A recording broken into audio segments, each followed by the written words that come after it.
Hey beekeepers, welcome back to the Hive Doctor. So today it's a nice warm day, perfect for what I'm about to do, which is to mountain camp my bees. I'm going to be using a method that I learned from Top's Outdoor Adventures. He's on YouTube, check him out. He simplified this method. Of course there's different ways that you can do this. I'm doing it with the least amount of work possible. So I've got some sugar ready, I got some water, I got newspaper and a hive tool. So if you don't know what a mountain camp is, it's pretty much a candy board of sorts.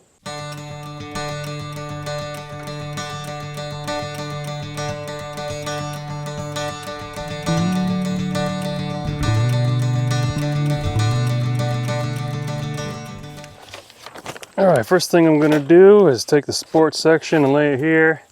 I gotta pop my quilting box.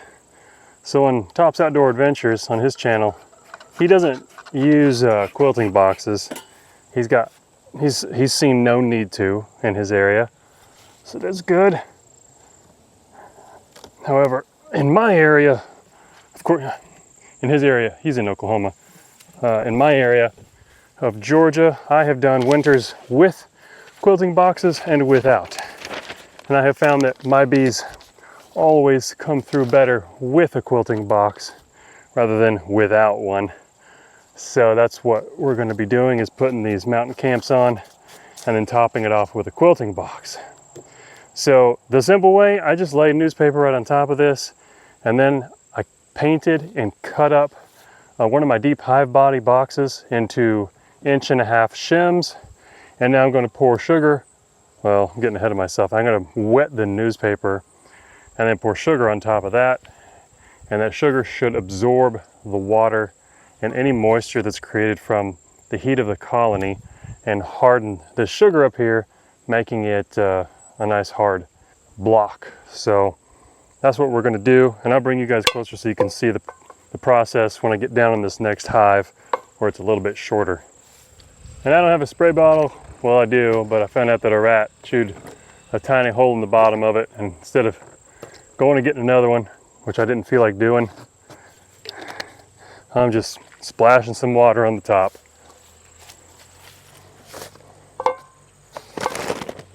I figure this 24, 25 pound bag can do up to about 5 beehives with 4 pounds a piece or so, somewhere in there. So mostly sprinkling this where the water's sitting the most at first, so I can go ahead and start soaking that up instead of soaking through. And I don't know how much sugar this old cashew can holds. I'm gonna guess probably almost a pound. So there's 2, 3, 4, and I'm just going to use the can to kind of spread it around and even it out. And with that moisture hardening this up, it'll keep the sugar, the dry sugar crystals, from just pouring straight down into the colony when they chew through the newspaper. All right, so back on with my quilting box.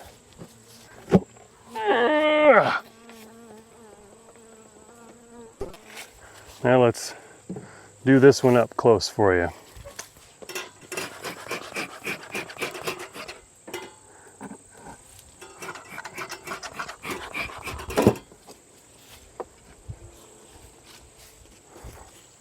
I always like to give a peek down in, just kind of see how the bees are doing. There's a few up here between these frames, this frame and this frame. They're buzzing at me to mind my own business, so I'm going to go ahead and spread the newspaper out, shim on top, square it up.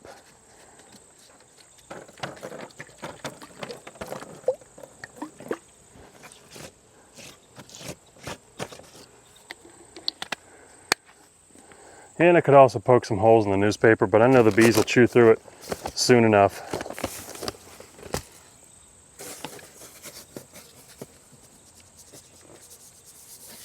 There's one. 2,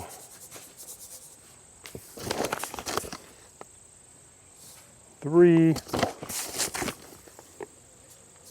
4.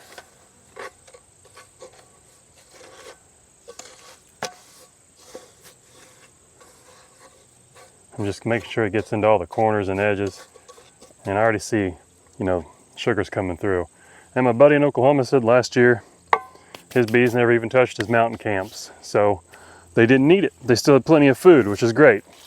Mountain camps, candy boards, fondant patties, which I think is something that should be put on probably closer to late winter, early spring, when you're not sure how the bees are doing on food. These are pretty much just all insurance policies for your bees. So now I could probably just come along and rip this newspaper straight down, just like that, clean up the edges. Comes away just like that, so I don't have to cut anything. But yeah, like I was saying, this kind of feeding method is an insurance policy for your bees, just in case later in the season, when it's pretty dang cold outside, too cold to do an inspection, you don't know how much food they've got in there, you know they at least have this on top and that they're working their way to it and may already be there by the time you're thinking about it and worrying about your bees. So hopefully my bees won't need to touch it, but if they do, I feel a little bit better, especially because this is the first time I've ever done this. I have never, ever fed my bees during and throughout the winter. I've always had them make it on their own honey stores, and the majority of my losses over winter are usually from not getting the mite counts low enough. And that was usually due to inconsistent varroa mite treatments. But I've been a lot more consistent, and with my oxalic acid vaporizer. This year I didn't harvest any honey. Our first crop, they did pretty well on. Second one, the second flow, that one kind of sucked, but I feel good about how much food my bees are going into winter with. Plus, I treated them with Naroa, and so they just have, the wife's coming up. They just have everything working out for them. So that's it. Let me know what you think below. If you do mountain camps, candy boards of any kind, share it with the group. I'll see you guys in the next video.